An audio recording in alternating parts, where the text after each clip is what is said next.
আজ আমি পেঁপে দিয়ে দুধ পেঁপে রেসিপি করব। আসেন আমার সাথে কিভাবে করি। আমরা সবাই দুধ কদু, দুধ লাউ, দুধ গাজর বা গাজরের পায়েস কম বেশি অনেকেই বানিয়ে খাই। আপনারা পেঁপের ডেজার্টটা খেয়ে থাকলে কমেন্টে জানাবেন।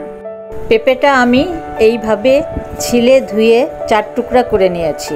গ্রেটারের চিকন ছিদ্র যেদিকে সেদিক দিয়ে কুচি করে নিব।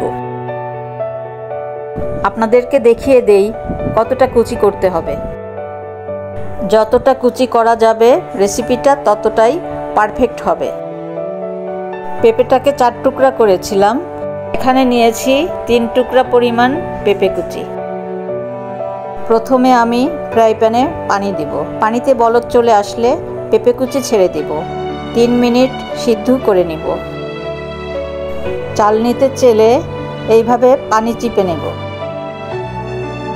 এবার চুলায় প্যান বসিয়ে ঘি আর তেল অ্যাড করব। দিয়ে দিব বাদাম কুচি। বাদাম ভাজা হয়ে গেলে প্লেটে তুলে নিব। বাদাম ভাজা তেল ঘিয়ের মধ্যে দিয়ে দিব চিপে রাখা পেঁপে কুচি। খুব ভালো করে ভেজে নিব। ভালো করে ভাজলেই পেঁপে না লাউ বোঝাই যাবে না। আপনারা অবশ্যই এইভাবে দুধ পেঁপে ডেজার্ট বানিয়ে খাবেন। ভাজা হয়ে গেলে জাল করা ঘন দুধ ঢেলে দিব।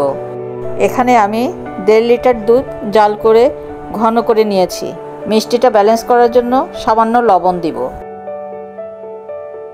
ভালো মতো বলক চলে আসলে হাফ কাপ চিনি দিব। আপনারা ট্রাই করে দেখবেন, অবশ্যই ভালো লাগবে। 2টা এলাচ, 2টা দারচিনি দিয়ে দিব। দিয়ে দেব ভেজে রাখা বাদাম। এবার চেখে দেখতে হবে চিনি হয়েছে কিনা। চিনি একদম ঠিকঠাক হয়েছে। দুধ পেঁপে আমার হয়ে গেছে। এবার সার্ভিং ডিশে ঢেলে সার্ভ করব। উপর দিয়ে কয়েকটা কিশমিশ দিয়ে সাজিয়ে নিব। ফ্রিজে রেখে ঠান্ডা করে বাটিতে বেড়ে দিয়েছি। বাচ্চারা এই ডেজার্টটা খুব পছন্দ করে। রান্না করার সাথে সাথে ফুরিয়ে যায়। আমার রেসিপিটি ভালো লেগে থাকলে লাইক, শেয়ার, কমেন্ট করে দিবেন। সবাই ভালো থাকবেন। আল্লাহ হাফেজ।